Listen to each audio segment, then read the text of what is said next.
بسم اللہ والصلاة والسلام علی رسول اللہ۔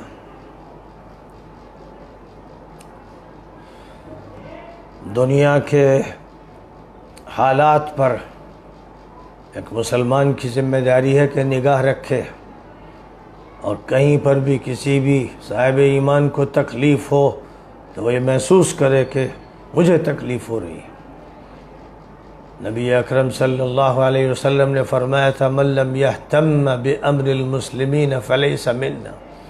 مسلمانوں کے مسائل سے جو دلچسپی نہیں لیتا، ان کی فکر نہیں کرتا، ان کے درد میں شریک نہیں ہوتا، وہ ہم میں سے نہیں۔ اس لیے ظاہر ہے کہ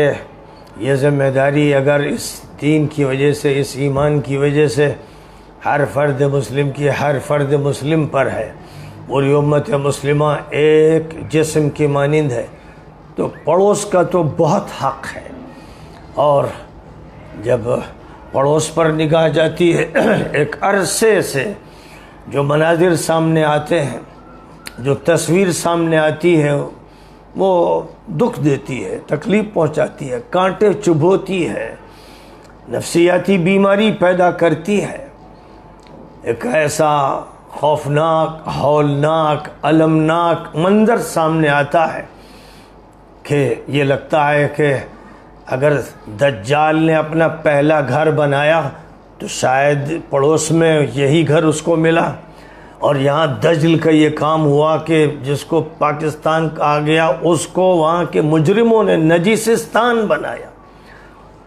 جس کے بارے میں یہ کہا گیا پاکستان کا مطلب کیا؟ لا الہ الا اللہ۔ وہاں دجل و فریب کی وہ سیاست اختیار کی گئی کہ لا الہ الا اللہ اس کا عنوان نہ بن سکے،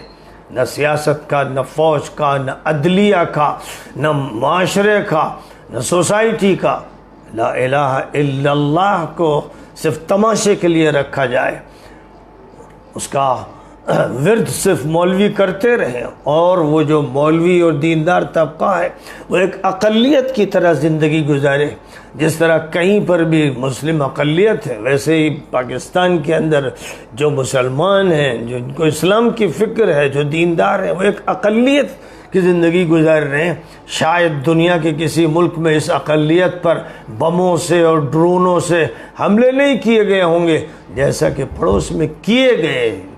اور وہاں کی یہ روایت ہے، وہاں کی یہ ریت ہے کہ ان پر اسی طرح حملے کیے جائیں جب وہ سر اٹھائیں، جب وہ لا الہ الا اللہ بولیں، جب وہ مطالبہ کریں کہ یہ ملک تو شریعت کے لیے بنا تھا، تو ان کے بیجے ہی پھاڑ دیے جائیں۔ یہ عمل ہوتا رہا، چونکہ ظالماً واقعہ یہ ہے کہ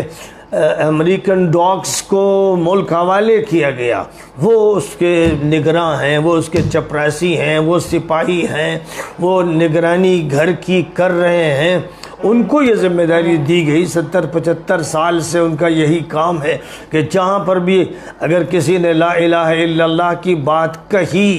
اور اگر اس کے لیے کچھ جد و جہد کی تو وہ پوری شدت سے بھونکنا شروع کرتے ہیں، اور اس کے بعد دجل و فریب کے ایک سے ایک ماہر ان کے ماتحت آ جاتے ہیں، جنہوں نے ان کی غلامی کا پٹا گردن میں ڈال رکھا ہے، اور جنہوں نے یہ طے کر رکھا ہے کہ کچھ بھی ہو جائے، عوام کا قبلہ کعبہ ہو یا نہ ہو، لیکن ان کا قبلہ بہرحال واشنگٹن رہے گا، ان کا قبلہ مغرب رہے گا، مغربی تہذیب رہے گی، مغربی لٹریچر رہے گا۔ یہ انہوں نے قسم کھا رکھی ہے، اور اسی کے لیے ملک کو بنایا گیا، توڑا گیا، اور بے شمار انسان ظلم کے شکار ہوئے۔ تو یہ وہ تکلیف دہ صورتحال ہے۔ اور ادھر تو سبھی جانتے ہیں کہ جب سے ایک بندے نے بات کی رسول اللہ صلی اللہ علیہ وسلم کی، اور اقوام متحدہ میں پوری قوت سے نبی کے مشن کو پیش کیا، اور نبی کے خلاف جو بکواس ہوتی ہے اس کے خلاف آواز اٹھائی، اور جب اس نے اس کلمے کا زیادہ ورد کرنا شروع کیا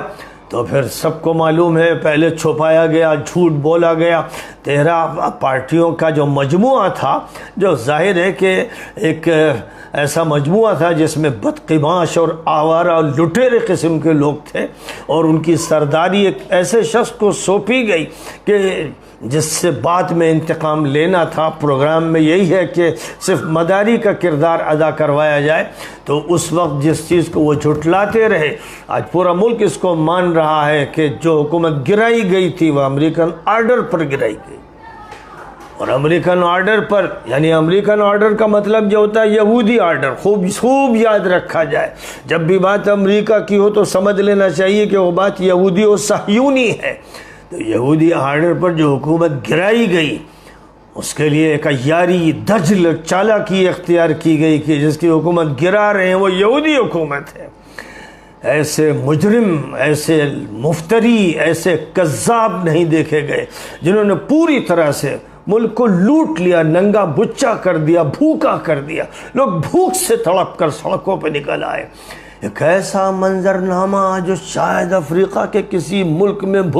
جو بھوک میں مبتلا ہو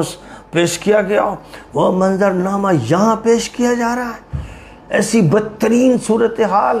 جس پر دکھ ہوتا ہے، تکلیف ہوتی ہے، تو کلیجے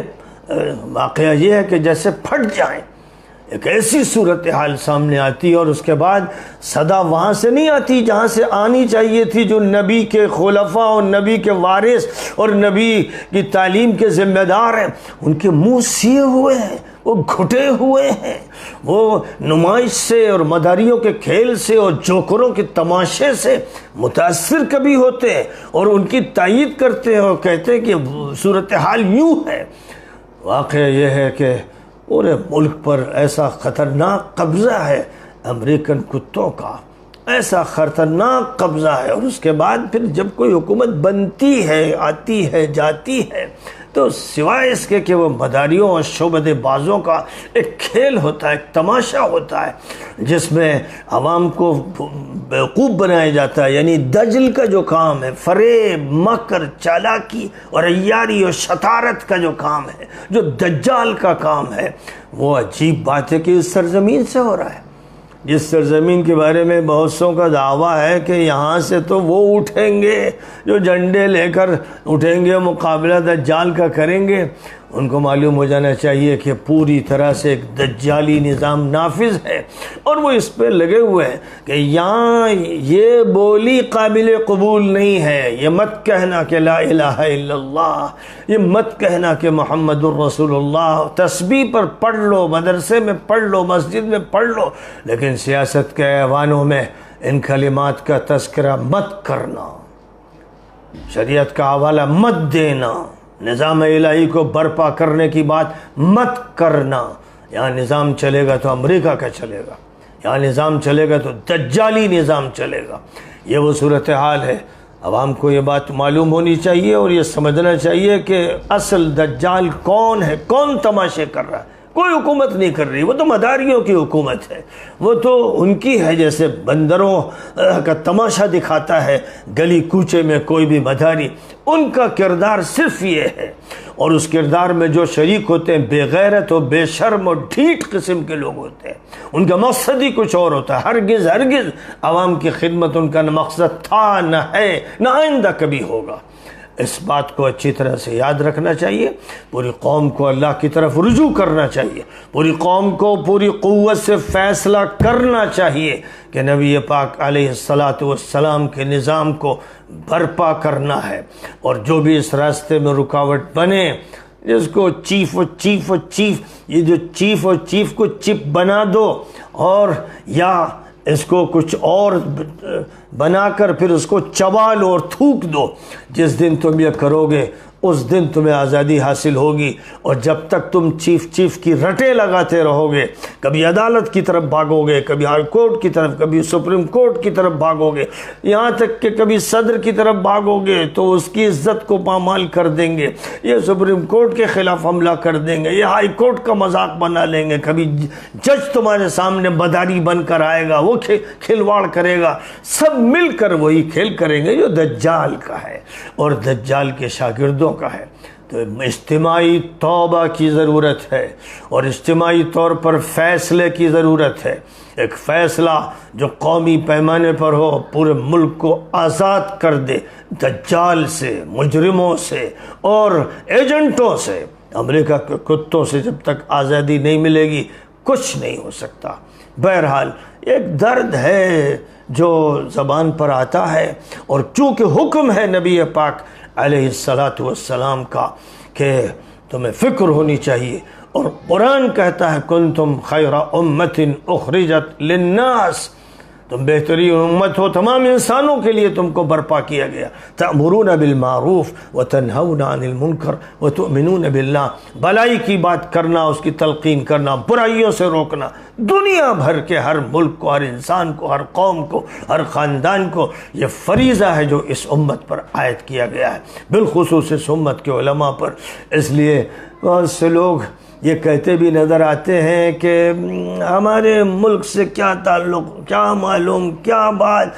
ایسے جاہلوں، نادانوں اور احمقوں سے یہ کہنا ہے کہ اپنے گریبان میں منہ ڈال کے دیکھو، اور ارد گرد جو مجرم ہے تمہارے درمیان اور ایجنٹ ہیں، ان کی کیسی کیسی ایجنسیاں ہیں، ان کی حرکتیں کیسی ہیں، تم ان کو دیکھ کر یہ سمجھ لو کہ تمہارے چاروں طرف وہ لپٹے ہوئے ہیں اور دجال نے تم کو جکڑ رکھا ہے۔ وآخر دعوانا ان الحمد للہ رب العالمین۔